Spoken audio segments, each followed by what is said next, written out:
Hello, everyone, and welcome to this month's Ethics and Games. Of course, we have Sherry Jones here with us, and we will go ahead and turn it over to her to introduce the game she picked for us this month.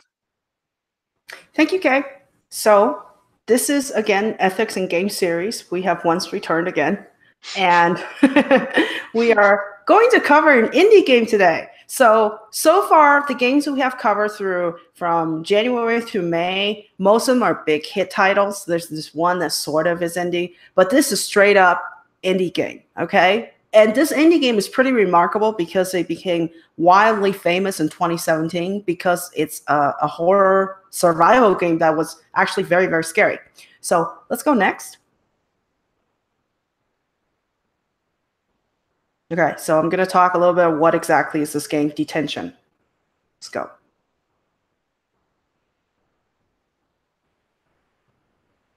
Okay, so this is a first-player game, so there's only one person that can play on this, and it is a survival horror game. It technically was greenlit by Steam in 2016, so they released a demo in 2016 that got attention. But the official release date, publication date, is 2017 and 2018. The 2018 is for the later platform like PlayStation 4, okay? And it's developed by Red Candle Games. They published it and developed the game.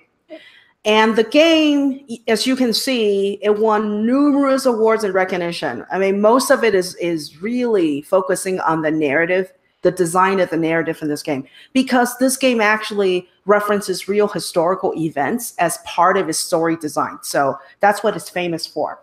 Specifically, it's about the history of Taiwan. Okay, so let's go next.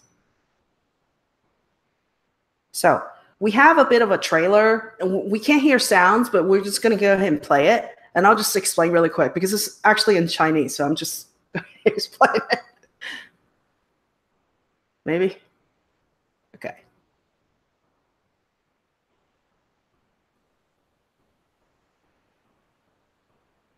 So the drawing here is actually not the in-game graphics, you know? So usually the trailer features better graphics that's actually in the game. But it gives you a sense of what's going on is that it's still as a schoolgirl doing work. So it shouldn't look like anything that's that scary. But then you start seeing this going on.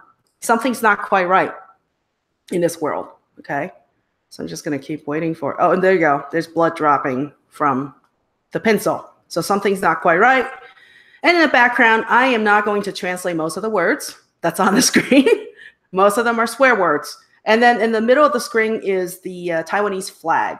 Okay, so it's steeped in culture, and immediately it shows you that it's probably going to be about politics. And the background where you see the schoolyard design is really actually based on real locations in Taiwan. So you can see that steeped in culture and references. And yes, it's set in the 1960s. So it says, what exactly did I do on the screen there? So doing something, some kind of ritual. Okay. And there's a military instructor in school. Can you let me go? That's what it says on screen. And that's a voodoo doll. We won't go into that. Okay. And it says, I don't want to be forgiven. It's starting to look really, really messed up in what we're seeing here. There's some religious symbols in here too. And it says, I just want to be myself. And then there is the bad shooting ending. And it says detention.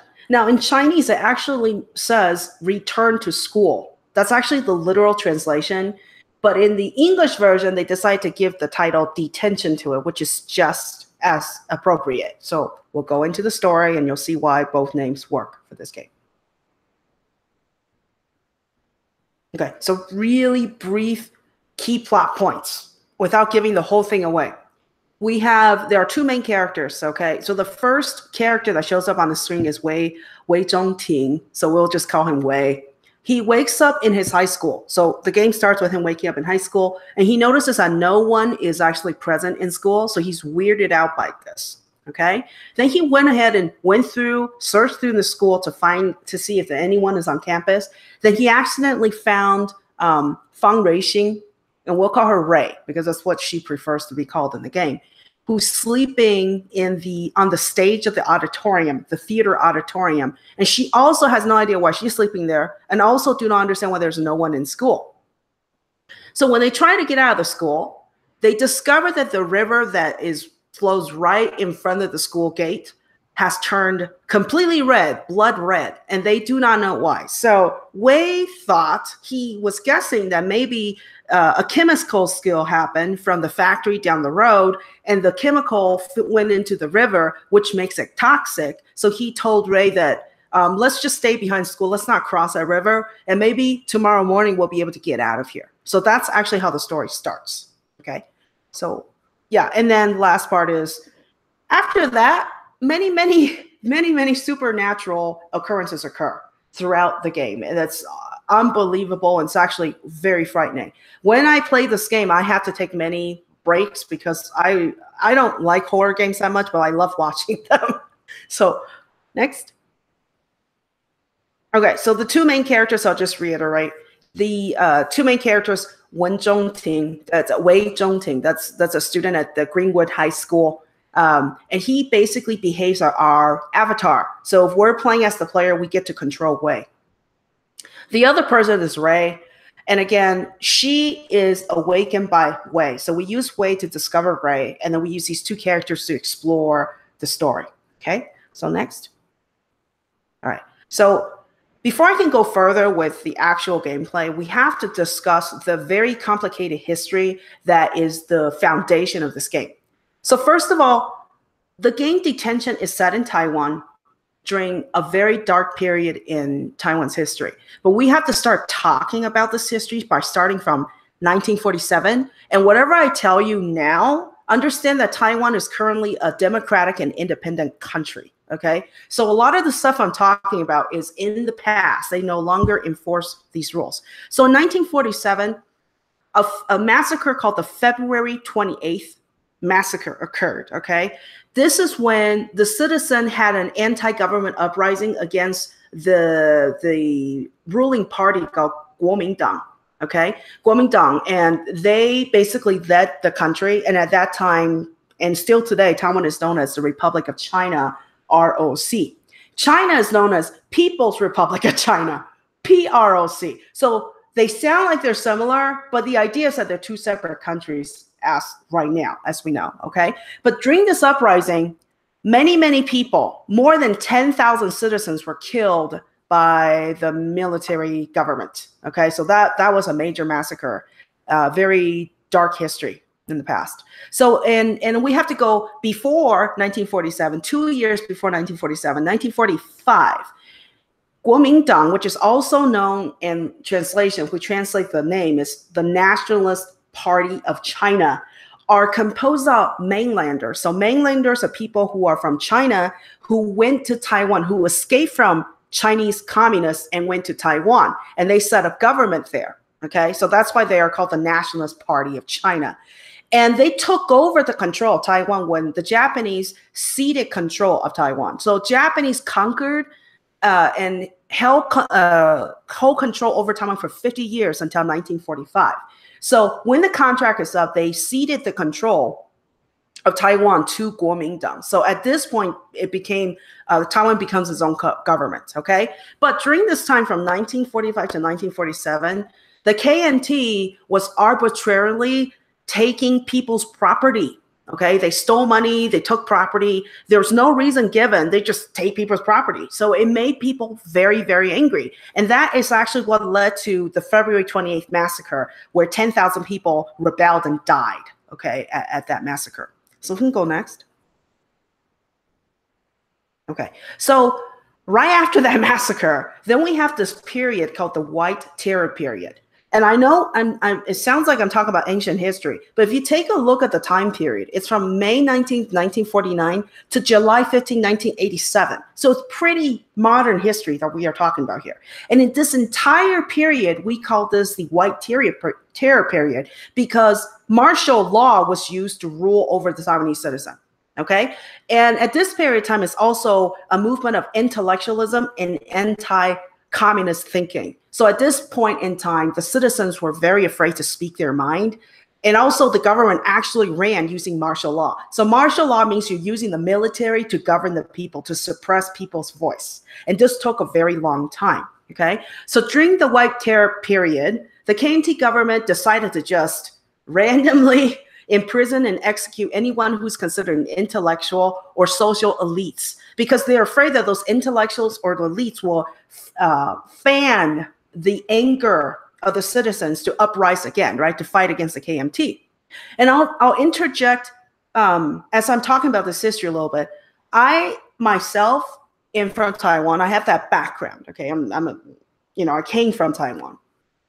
And my grandfather on my mother's side was also imprisoned.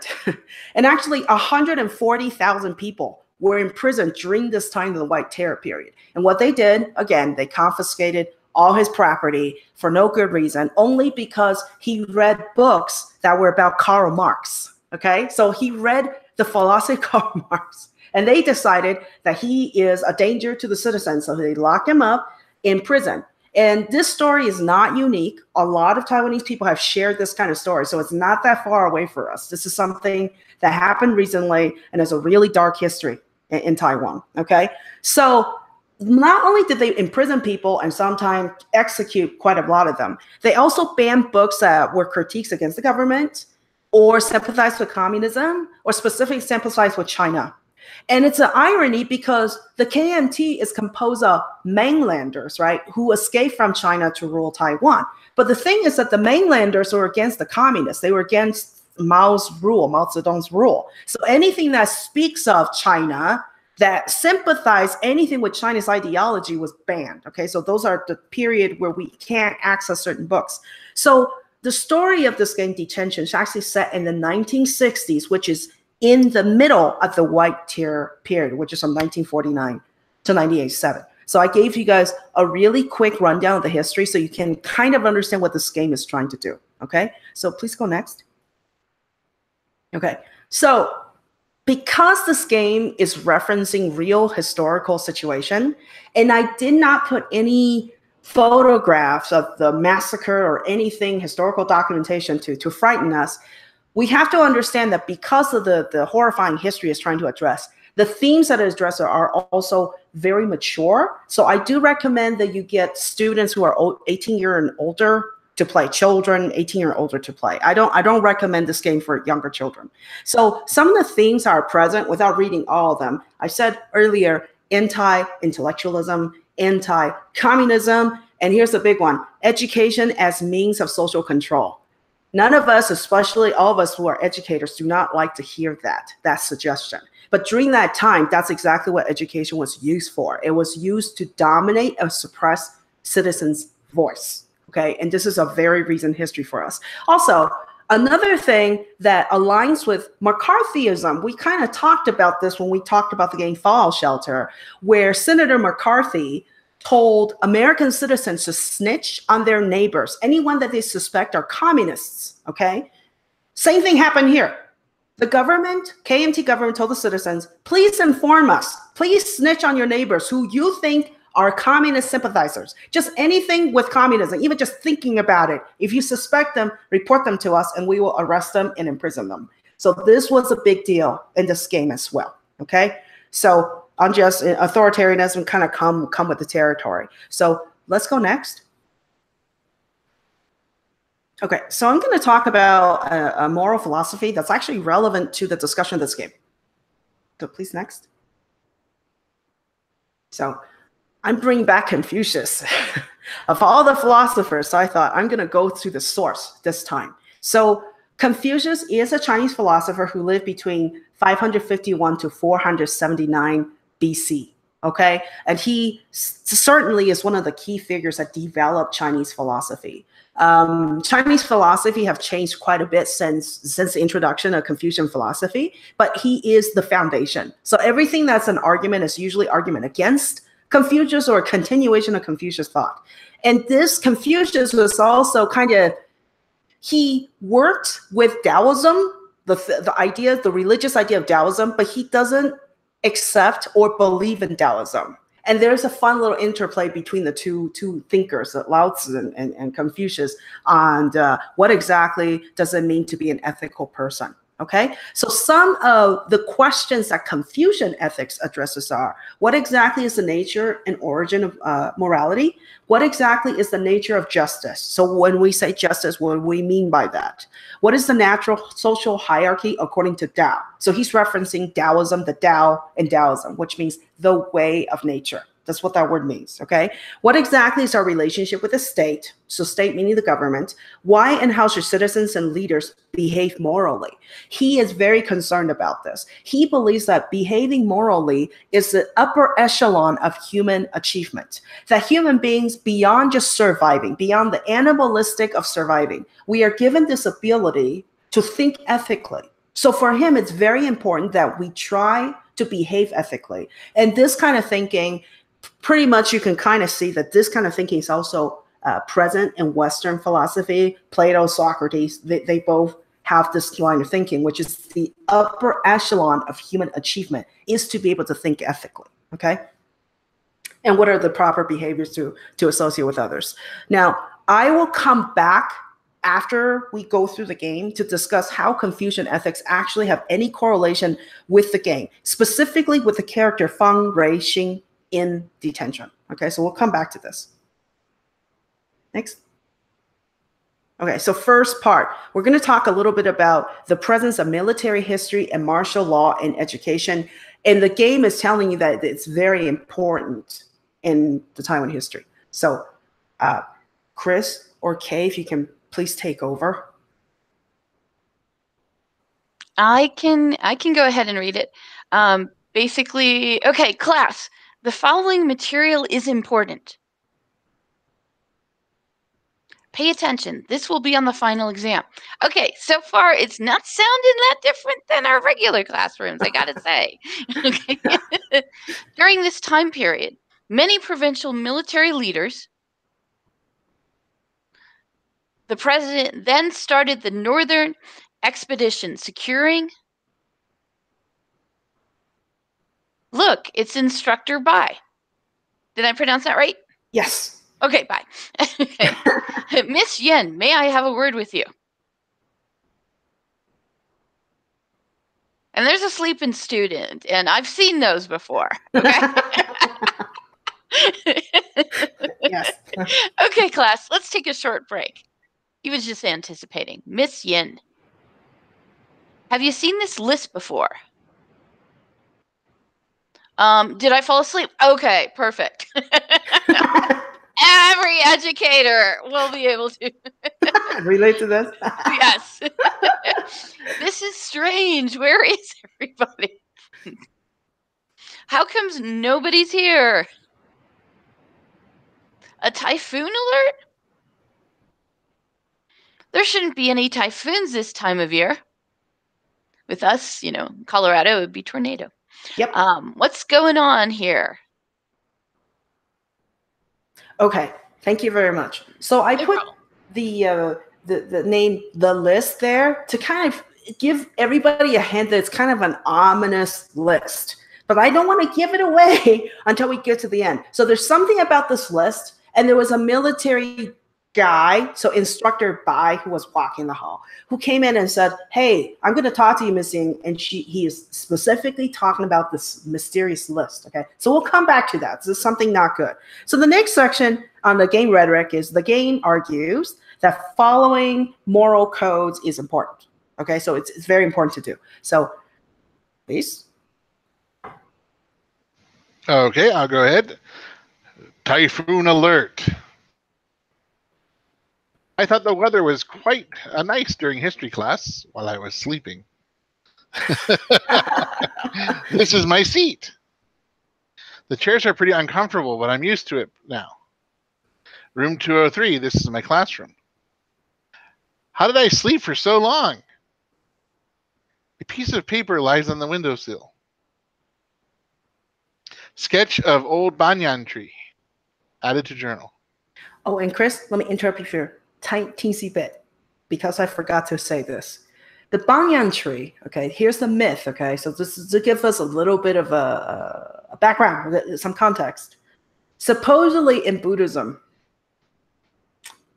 Buddha, the original prince of Sakyana, supposedly sat under the banyan tree for, I think, 7 days.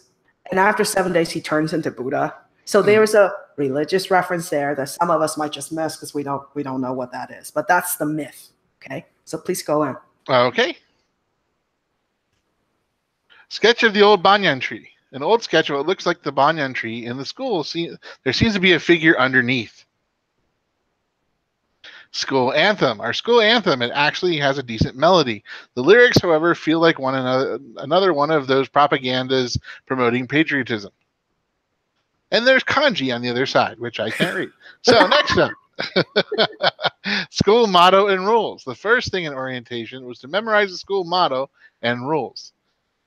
All that be honest, be brave, be loyal, be frugal, stuffs. Be frugal stuff, sorry. And making sure you know it was Principal Mr. Shin who established these foundations for us. Don't know what's been planted, but they've all died out. A pot for growing daffodils. Only one of them still hanging in there. There's something in the dirt. Dig it out. Assuming you have an option of what you can do. It's that circle. Do you see that circle and the X right there? Oh, so yeah. Circle is like a check mark in Chinese system, and X just means X, you know. So, yeah. So it's pass fail. Yep. Added to the journal, an old photograph. Looks like an image of a person in front of a window, but it's kind of blurred out. So you can't really see the face. Maybe it was burnt. Yeah. An old photograph. Can't tell who's in the picture. There's a quote written on it. The roots below the earth claim no reward for making the branches fruitful. Shoot! They closed the roll-up door. That's the only route to the front gate. They really have a very secure school here. That there's only one exit out. Yeah. I gotta figure out a way to open it. I think this is the control panel for the roll-up door. Open it. It's a mechanical winch. There are instructions on the cover. I think I need a hand crank. So I'll go to this really dark room. Because nothing bad happens in a deserted school in a dark room, ever. Mm-hmm. Oh, you found the light. Yay. And a question mark. Item received, hand crank. You know exactly where to go get the hand crank. Diamond Sutra? Why would someone put this on the wall? I am not familiar with Buddhist teachings. This is one dirty raincoat. That musty smell is horrifying. A kerosene heater. We used it last winter. Huddling around it and having a good time. Drag item from inventory to interact with object. We got the door up and he's ready to go. Okay, cool. So thank you very much. There was a lot of kanji, and yeah, you're supposed to ignore it. The point of those shots was to show how very rule restricted school life is. You know, there's the edict from the principal, and there's some Buddhist teaching, because Buddhist teaching is a bunch of edicts too, right? So this is what you should do, this is what you shouldn't do. So ethical rules everywhere, okay? And he doesn't understand why someone would put sutra, because that's really weird. You don't usually put Buddhist sutra on the wall. So we immediately are given hints that something is really not right, okay? So here's the next section. Game rhetoric, be an ethical and virtuous person. So they really pound this idea into you, okay?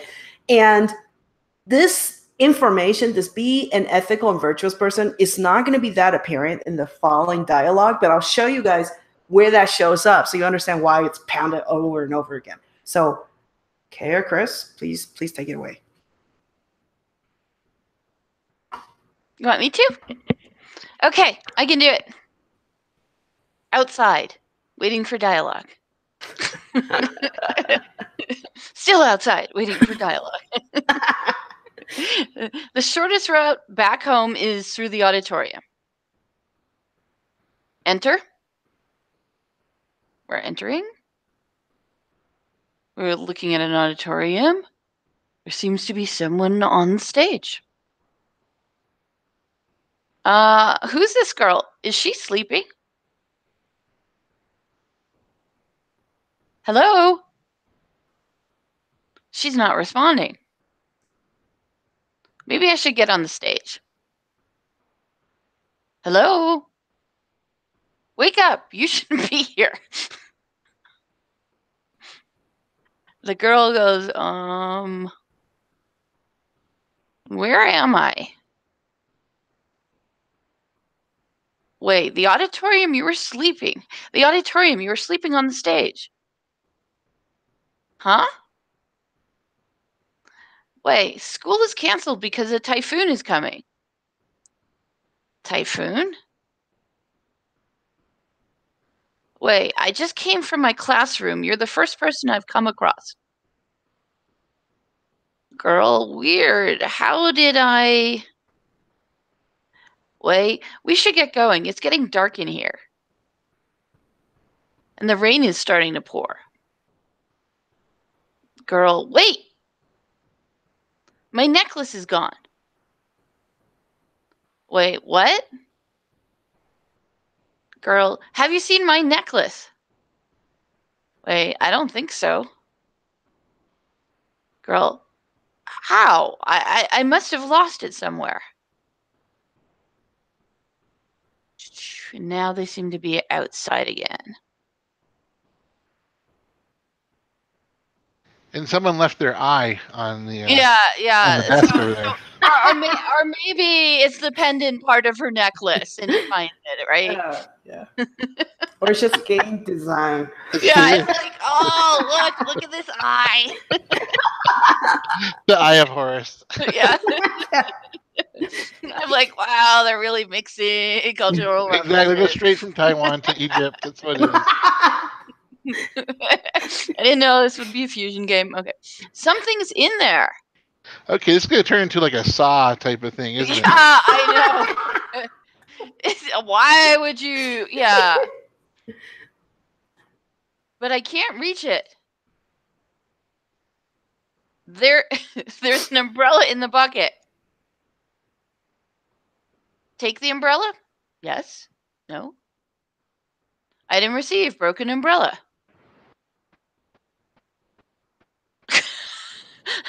Okay. Now the umbrella's in the fan. Okay. Next. Item received. White jade deer pendant. Okay. Now we're finding it. Wait. Is this a necklace? Girl, you found it. Wait, I risked my arm. Girl, that's awesome. Thank you. No, Wade's like, all I got out of this was a broken umbrella. Yeah. Where did you find it? Wait, in the storage room next to the stage. Wait, it seems like someone threw it into a vent in there to trap me into losing my arm in the vent.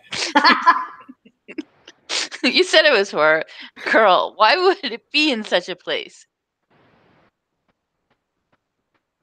Girl, well, forget it. You found it anyway. He could have used the broken umbrella to... Yeah, wait, not thinking. Okay, next. Wait, let's get going before the rain gets heavy. All right. Thank you so much. Okay, that was still like a lot of reading and weird gameplay. The part that we couldn't quite see, I was saying that the whole, you got to be virtuous and you got to be an ethical person. It was the two plaques that were next to the left and right of the girl. She was in the auditorium, and they said, you know, be a virtual person, follow the virtue of basically Confucian ethics and so forth. So it was plastered there. But also that's something that's very, very unsettling was that she was sitting on the stage, okay? But above her head was the founding father of Taiwan. Okay, so there's politics over her head, okay? And then left and right is like philosophical, ethical rules that's like in her face. So that scene, even though it's not apparent, like we're getting an umbrella to go get a necklace, the whole thing was basically a hint that virtue, again, is very, very important, okay? So next section. Oh, oops. I go back. I think I forgot to say whatever. Okay, sorry. So this, without spoiling it again, it's hidden. It's hinted that it's impossible to escape from this place. Okay, so please go ahead. All right. This rock's been sitting here for quite some time now. Great observation. Rocks have been around for a while. Sorry, I shouldn't be sarcastic. People say it fell from a small temple on the mountain.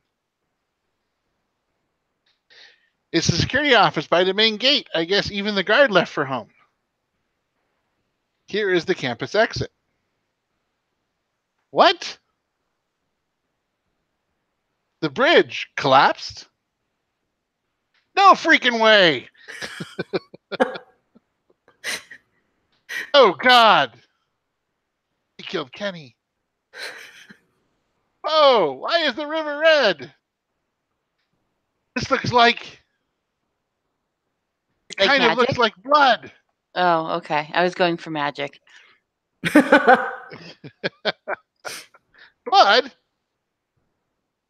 Don't say that. Sorry, I wasn't thinking. What happened? Okay, let's calm down and think about it. There's obviously a rational explanation. There's got to be a reasonable explanation. Why is it red? Even muddy water shouldn't be this color. Ah. I think I know the cause of this. There are a few factories located upstream. It's probably them dumping chemical waste into the river under the cover of the Typhoon. I believe it's called natural recycling. Are you sure? I'm sure people do the same thing for tornadoes. Hey, let's just dump it out. The tornado did it. I've heard people talking about it. Perhaps you're right. The worst part is we don't have a way to go downhill now with the bridge gone. Tons of people cross this bridge every day. This bridge should have been better maintained. I probably shouldn't have slept during the middle of class. I guess we have to head back to school. It won't do us any good standing here in the middle of the rain. True. Neither one of them thought to bring the old raincoat. Interesting.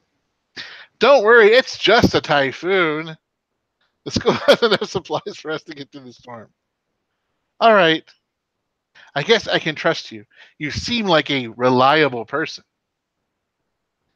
Just trying to be optimistic. Let's get going then. Okay, so we got okay, the whole chemical thing, that was way believing it. And yes, it's one sign that they can't really leave this place. Okay, that was just one little sign. So next section. This is a part that's uncomfortable. School is a means of social control. That's what this game is saying. Of course, remember, it's about the 1960s Taiwan. So hopefully today is not the same. Okay, so Kay, would you like to take this from me? Sure. Girl, sigh, all wet and tired. What a day. Just rest up for now. We may have to spend the night here.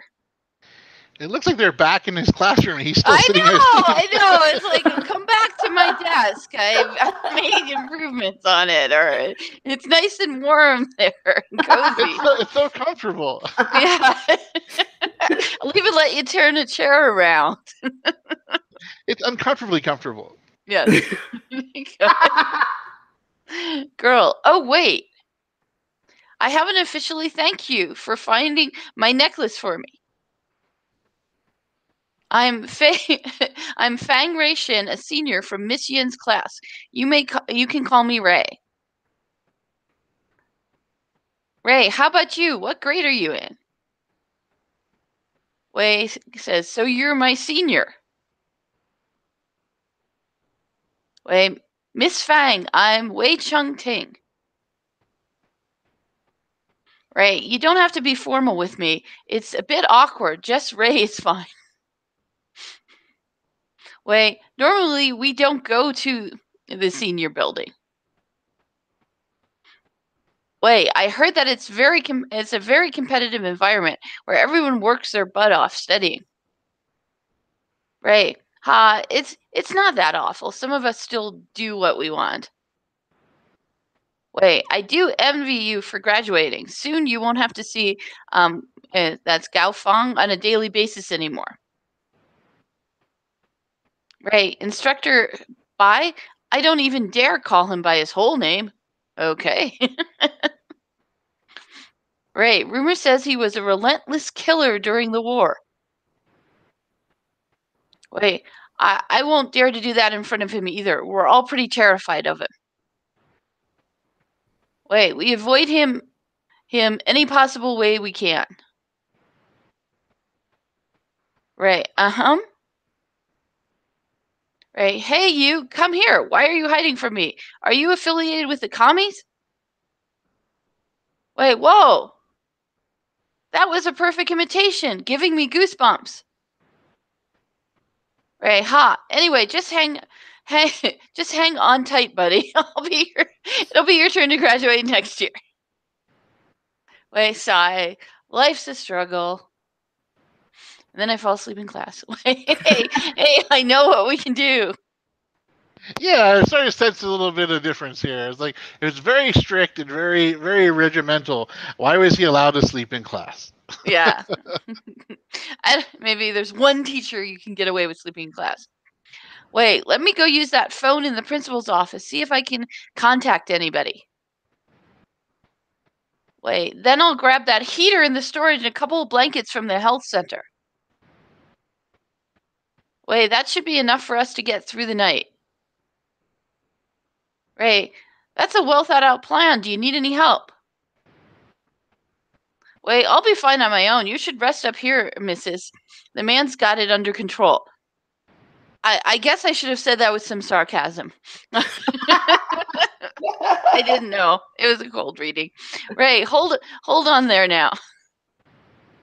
Right, don't take me as one of those spoiled... Oh, okay. No, it wasn't sarcastic because Ray shoots back.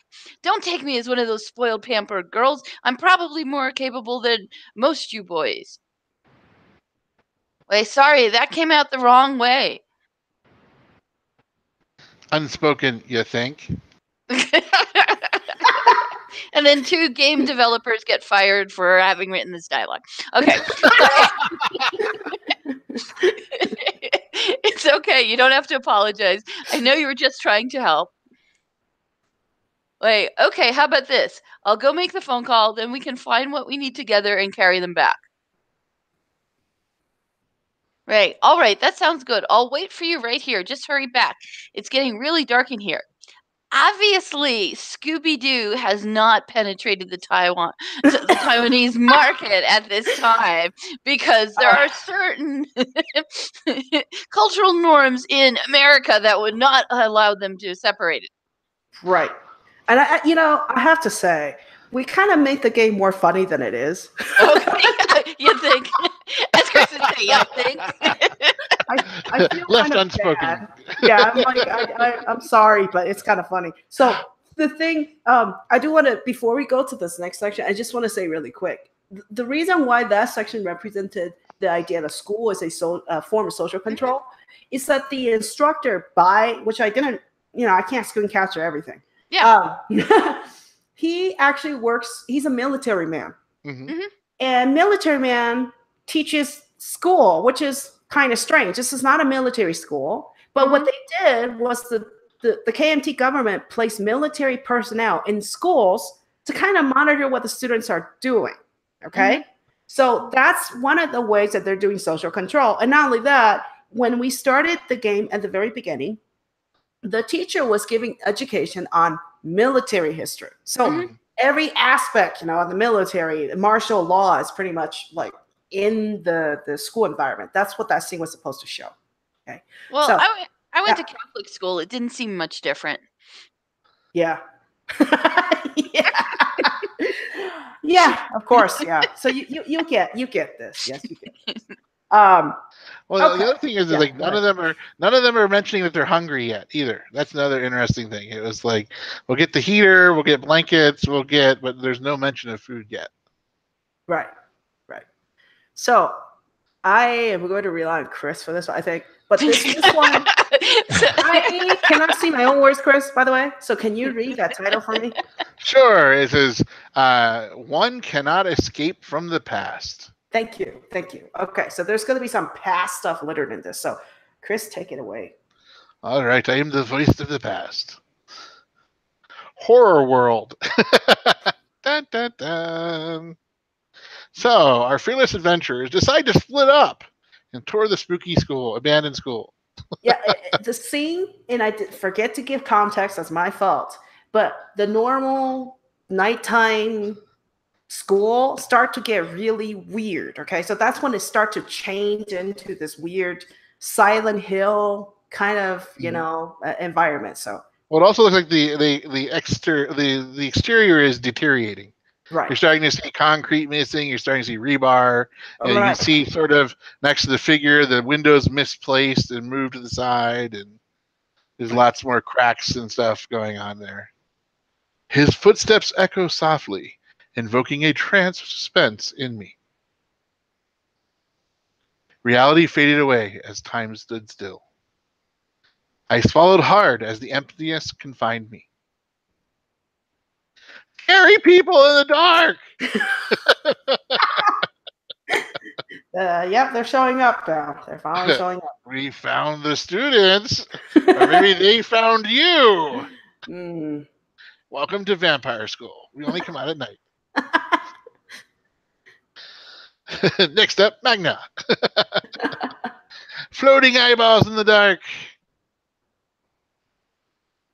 Hand with a gun. Looks like a watch. People kneeling. Guns pointing down. Hands that have been bound. People with bags over their heads, unfortunately. Someone praying. Scary anime girl. Her eyes are so large. Scary. Upside down person hanging. And it looks like Ray ran back to the auditorium to sleep on the chair, but she brought candles with herself. Oh, she's not sleeping anymore. Again, you still have someone who is looking at like they're in parade rest upside down. Ray. What? Why? What's happened? I'd be screaming at this point. It looks like he's not breathing at all. Is he dead? How? He was just fine a moment ago. Oh my God, I just met you. Tell me this is only a bad dream. Okay, Ray, take a deep breath. There's a notebook on the stage. It's Ray's journal. Item received, notebook. Saw him looking through it earlier. Perhaps there are clues to what happened. Fortune-telling poem. A fortune-telling poem from the temple. Turn the wheel with the laws of the universe to reveal the path ahead.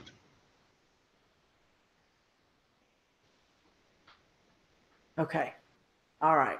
Thank you for trying to add meaning to the scenes. Since this dialogue was not sparse. Thank you for adding stuff to it. That last image that we saw with the that's actually a Taoist talisman. Okay, but the idea, it has to do with Buddhism, it has to do with Taoism, but the idea is the karmic wheel is turning. So they give you a clue, and also the person that was hanging upside down was Wei. So the dude that we were controlling at the beginning of the game, our avatar that we were controlling, he turned upside down at that scene. So something's really not right. And then I said earlier too that I gave everyone a clue that we cannot escape our past. That's what the game is saying to us. And the images that we saw were actually real photographs of that time, of what actually happened during the White Terror period.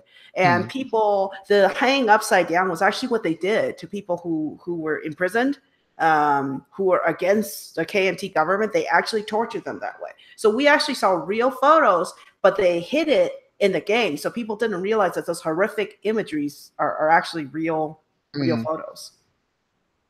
And I'm certain that if we play a game, which I really haven't encountered any game that does a very good job with Holocaust, but I think that if the game incorporated photographs of the Holocaust, it would probably be way more scary than any monster that they can put on the screen.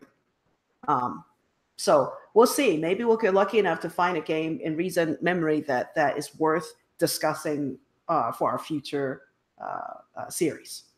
So next up, we're going to talk a little bit about the ending. And I did forget to mention this, okay? There's some mysticism behind this image that I keep on repeating for each section. So the two dudes there that you see on the door is very, very common at Chinese temples, okay? What are they doing? They're guardians of the temple. One guy is called Mr. 7. The other guy is called Mr. 8. And what are they? They are these 8 feet, 9 feet tall monstrous guys from hell, okay? The purgatory. I shouldn't say hell, but purgatory, that come and grab your soul and lead you to purgatory or send you off so you can go reincarnate. So these two guys are present throughout this whole game, and you'll see them, show up. And also there's other religious symbols. I just simply cannot take too many photographs off. But anyway, we're going to talk about the ending, okay? So if you don't want to hear the ending, don't listen to this section. You're like, spoiler, spoiler, spoiler. Yep. All right, this is a two-part. I'll be fast. We find out toward the end, toward the later half of this game, that Ray had this romantic relationship with a school teacher. His name is Zhang Minghui. Okay, so he's actually a counselor, not a teacher, but a school counselor. And the guy ended the relationship with her after he doesn't offer counseling sessions to her anymore. So that was kind of cold. They were dating, and then after the therapy session, so he's like, nah, we're going to end our relationship. So during the time of their relationship, the counselor, Chung, was also a member of this underground book club where they smuggle books, okay? They smuggle books.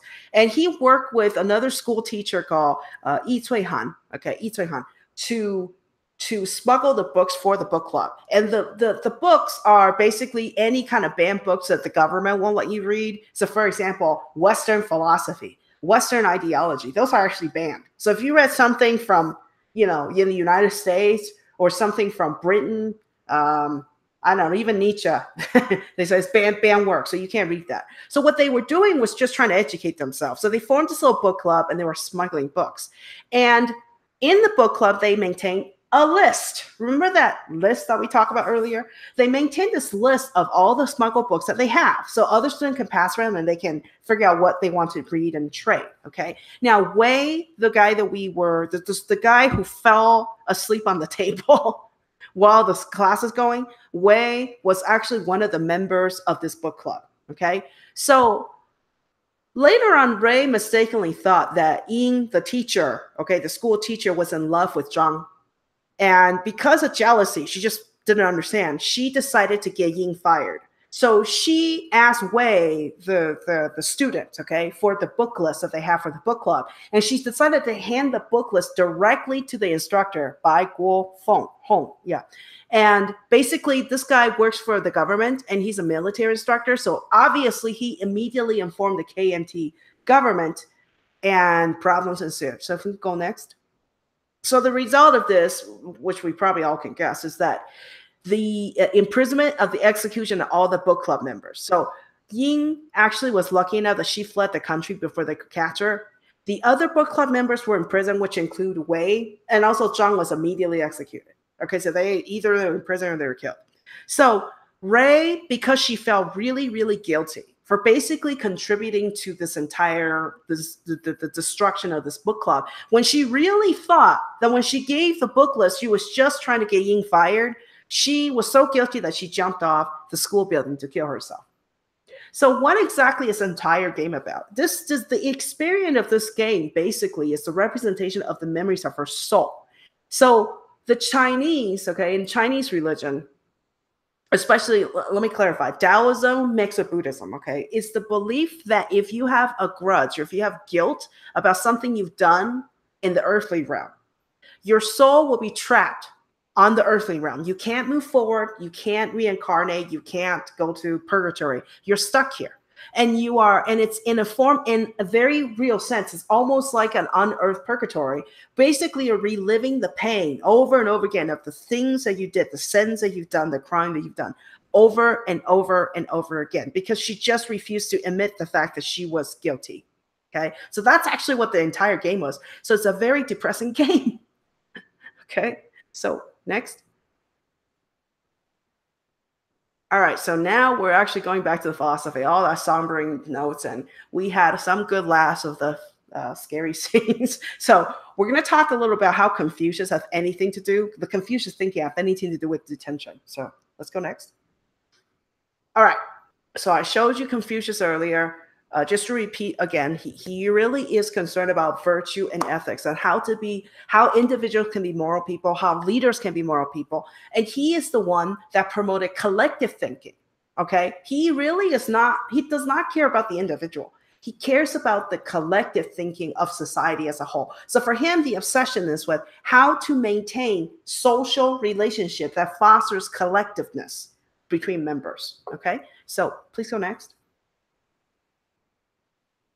So Confucius is famous for 4 books and 5 classics. So whenever we think of Confucius, there are 4 books and 5 classics attributed to Confucius. But I want to make sure everyone knows, so it's in Chinese, it's 四书五经, okay, 4 books, 5 classics. But those particular texts have archaeological problems. So one of them was written, the ideas of the book was written before Confucius was born. And then another book was written after he died. So even though the authorship of the books is kind of on shaky grounds, we accept those as basically the representation of the Confucius collective philosophical enterprise, because it really stick with his main concerns about virtue and ethics. Okay, so the 4 books, just so in yellow, in case if anyone really actually wants to challenge yourself and read it. These books are available everywhere online. Okay, they are open source or open access. So Great Learning, Doctrine of the Mean, Analects, Mencius. Out of the 4, Analects is more of dialogue. So if you remember, if any of you have read Plato's The Republic was about Socrates having conversations with other people. So it was very much a dialogue, a narrative dialogue. The Analects is written in such a way. So it was like Confucius says, this is the right thing to do for your parents. And one of his students would challenge him, go, but Confucius, what if my father does not do well unto me, and so forth. So it reads very much like a narrative. It's much easier than the other 3 books, okay? Now the 5 classics are straight up more difficult. Classic of Poetry, Book of Documents, Book of Rites, I Ching, and Spring and Autumn Annals. So Spring and Autumn Annals is more of politics, strategy and politics.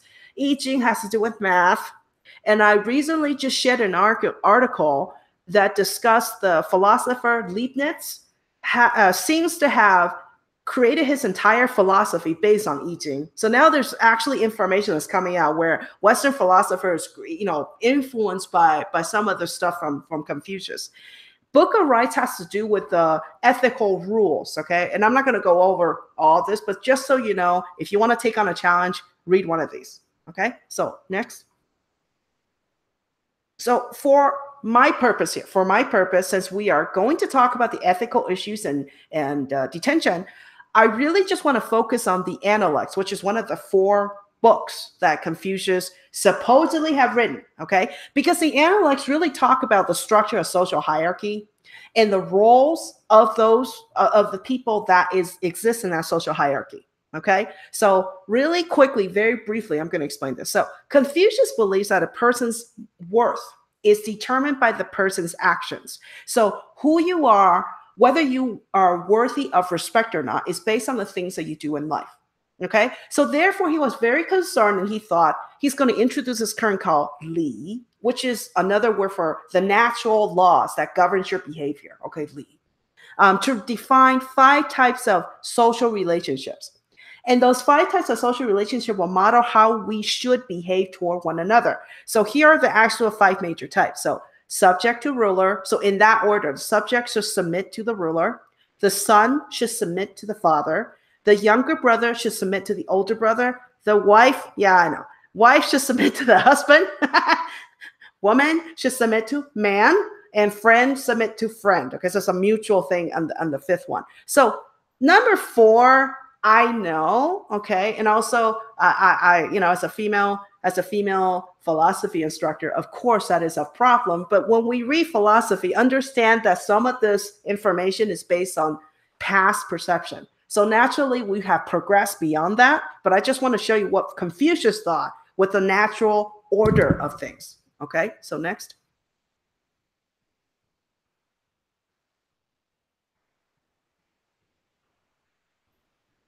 Maybe.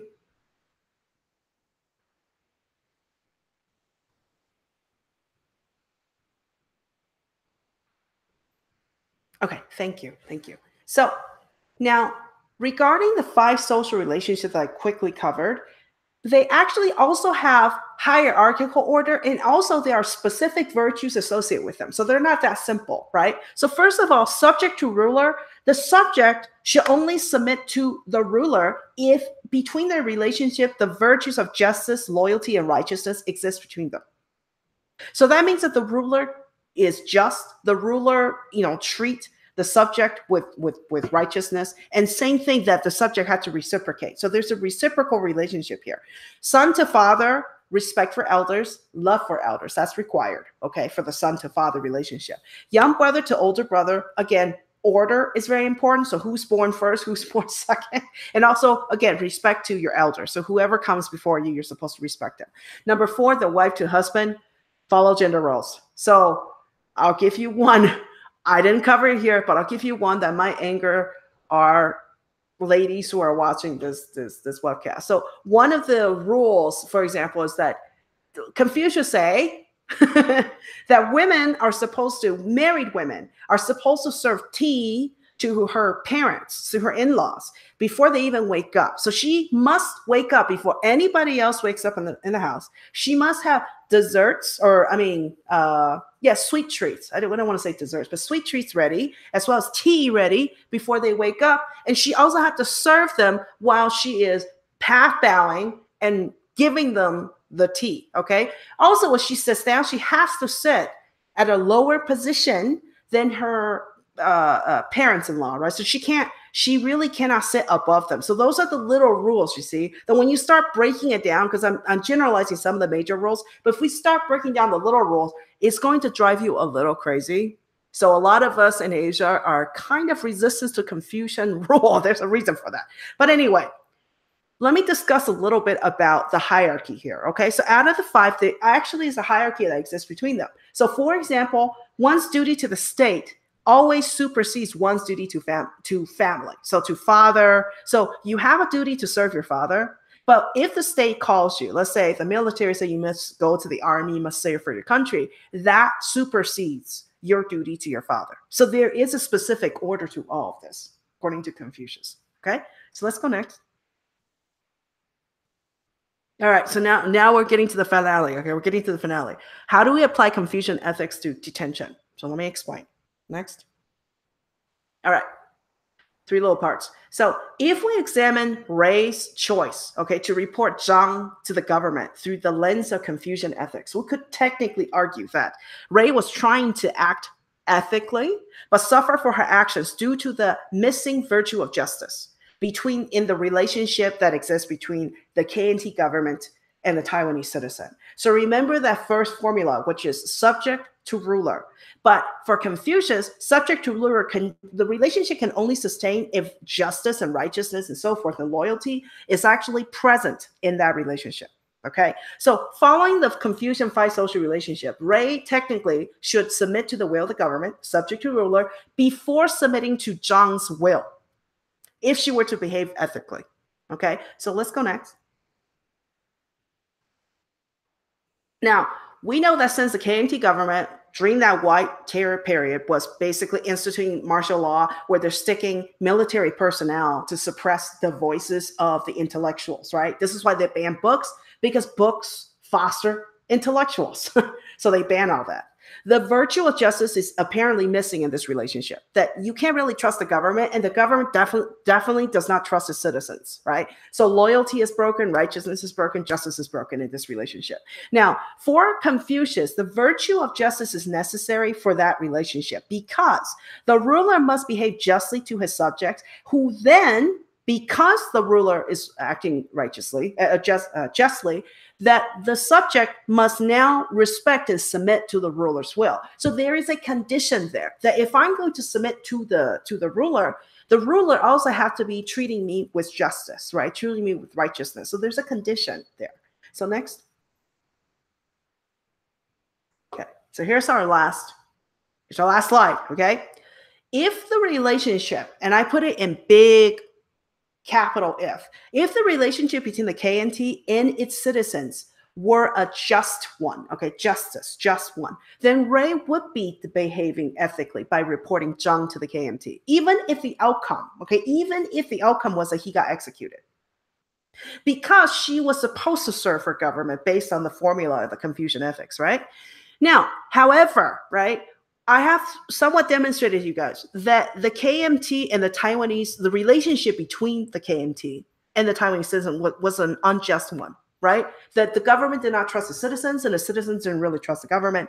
Then if by that logic, Ray should not have submitted to the will of KMT by reporting Chung. So the ending, the way I interpret, if we go through the Confucian lens, right, is that by doing so, by reporting Chung, her ex-lover, to the KMT, Ray has behaved unethically, okay? Her sense of guilt, basically part of the sense of guilt, really comes from recognizing the injustice of her actions. So I took us for a spin.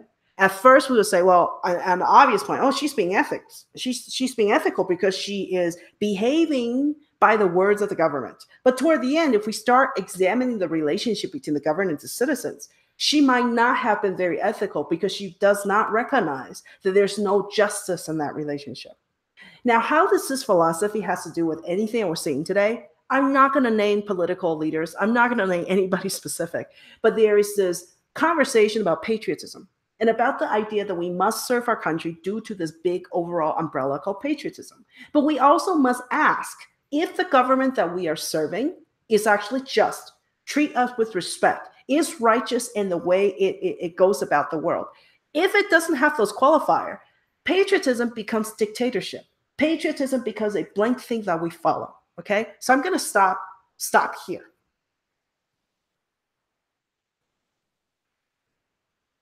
Well, I can see why you're stopping here because you said more than enough, and there are a lot of things there's a lot of things for us to consider. And I mean, I would take it back to how you said that your family came out of this.